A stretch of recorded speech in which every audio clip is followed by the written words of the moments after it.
नमस्कार। आप सुन रहे हैं द बॉलीवुड रेडियो और मैं हूं आपके साथ आकाश। दोस्तों, ये किस्सा राजेश खन्ना के उस दौर का है जब उनकी फिल्में back to back super duper hit हो रही थीं।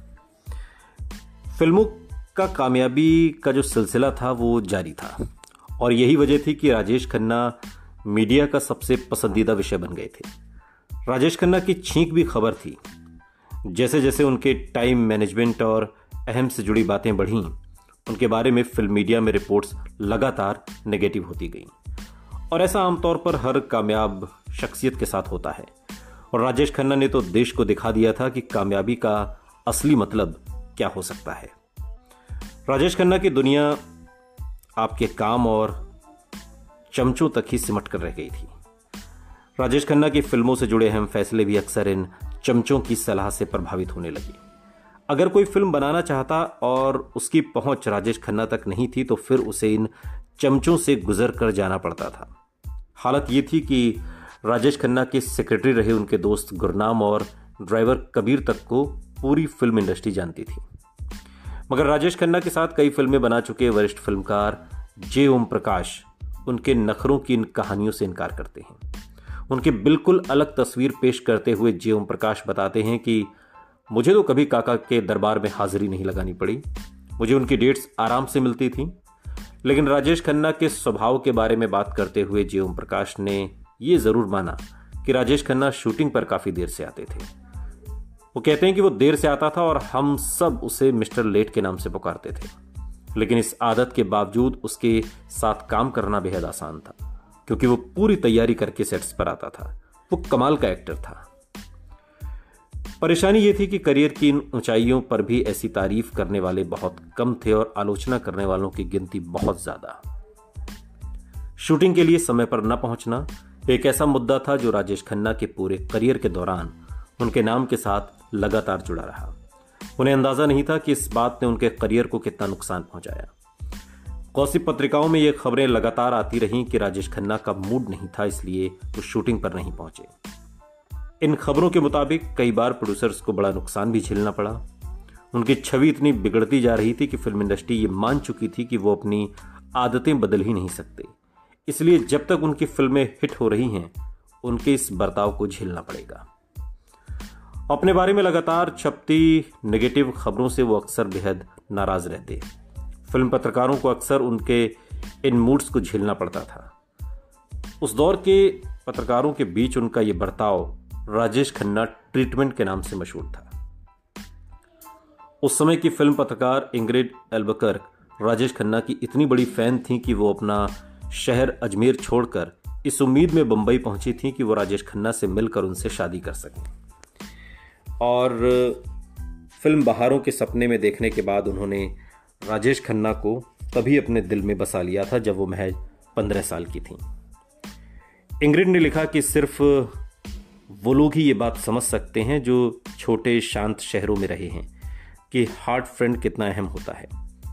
मैं हर दिन अपने घर की छत पर जाती और अकेले बैठकर राजेश खन्ना के साथ अपनी हर परेशानी को, खुशियों को, भाई बहनों की नोकझोंक, पढ़ाई की बातें और यहाँ तक कि अपनी नन बनने की ख्वाहिश भी मैंने उनके साथ बांटी थी।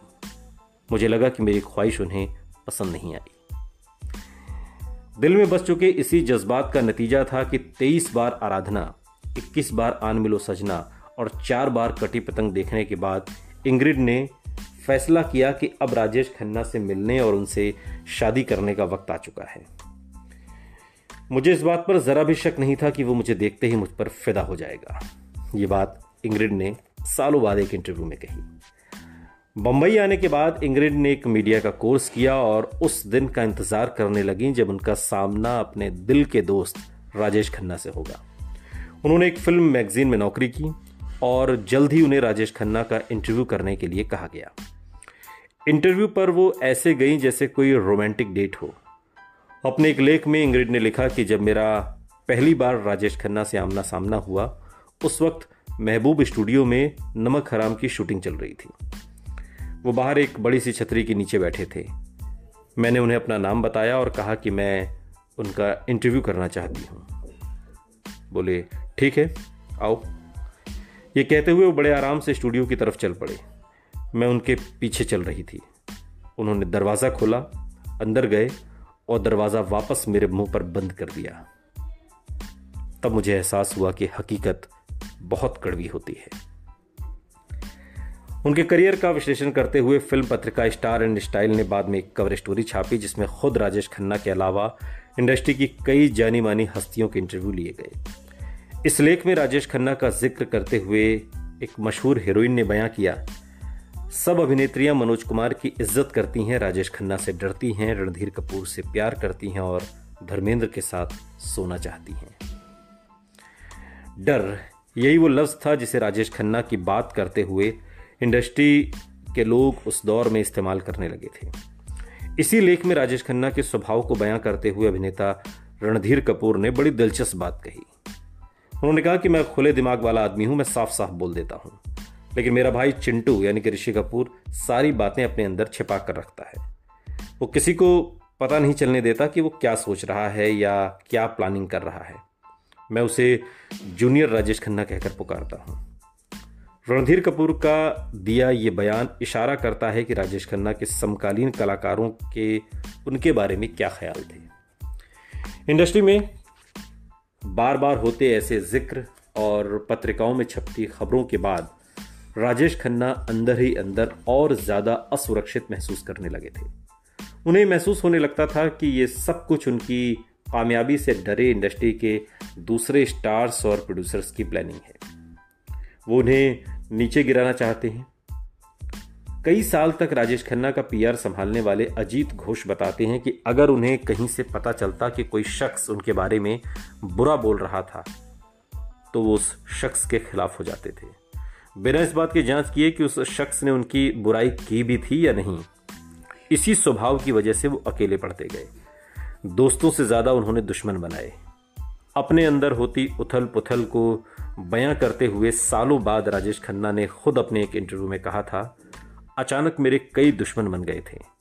कामयाबी के साथ मुझे कई मुसीबतें भी झेलनी पड़ रही थी।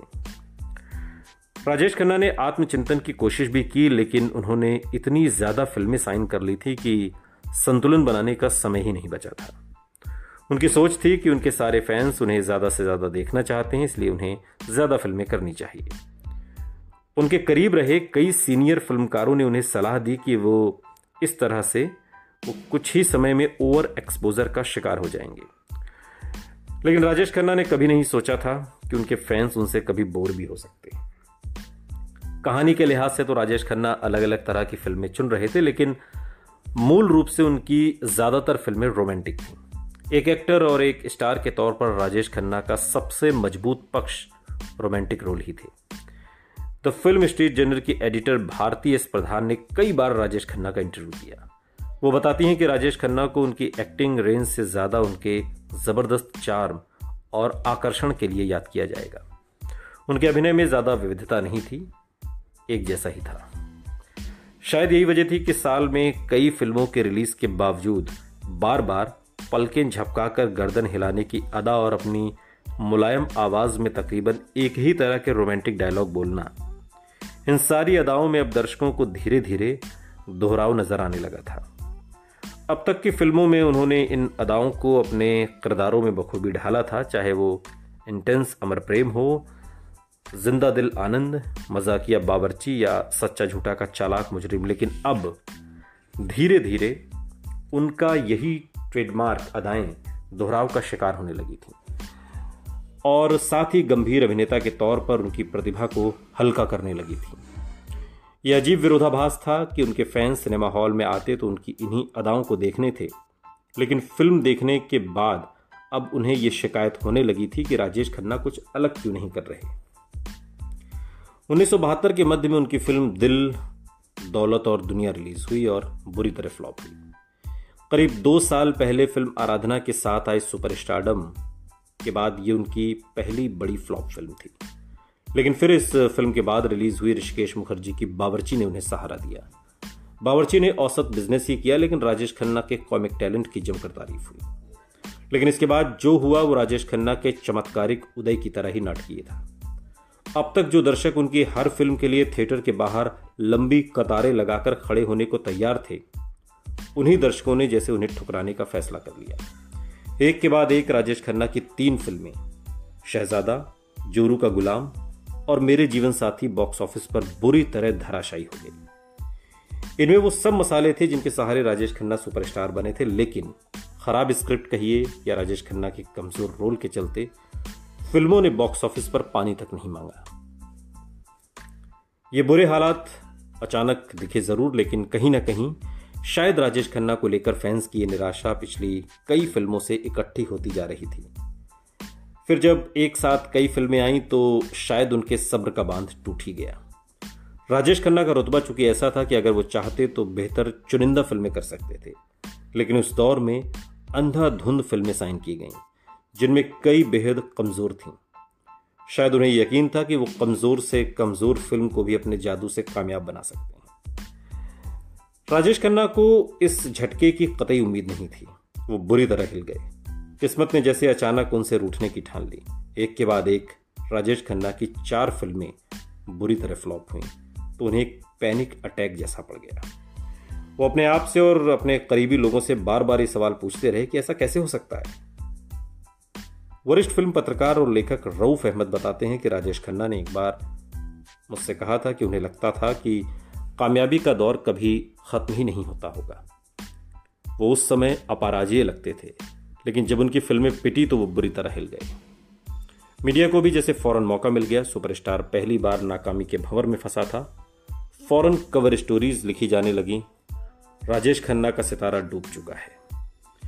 बीबीसी रिपोर्टर जैक पीजी से बात करते हुए देवयानी चौबल ने कहा था कि वो अक्सर कहानी सुनाता था कि स्टार नीचे जा रहा है, वो नीचे जा रहा है, लेकिन उसने कभी नहीं सोचा था कि ऐसा उसके साथ भी हो सकता है। इस बुरे समय की बात करते हुए राजेश खन्ना ने बाद में अपने एक इंटरव्यू में कहा, मेरा पतन भी मेरी कामयाबी की तरह अचानक आया, एकदम से। जिस तरह की बेकार फिल्में मैं साइन कर रहा था उसके बाद शायद ये अपेक्षित भी था। मैं निर्माताओं को इनकार न कर पाने की कीमत चुका रहा था। इसी साल अभी राजेश खन्ना की एक और फिल्म मालिक रिलीज होनी थी। फ्लॉप फिल्मों की इस आंधी से बौखलाए राजेश खन्ना ने इसकी पब्लिसिटी के लिए अपनी पूरी ताकत झोंक दी। इस फिल्म की कहानी भी राजेश खन्ना को बेहद पसंद थी। उन्हें उम्मीद थी कि मालिक अचानक आई फ्लॉप फिल्मों की इस आंधी को रोक देगी।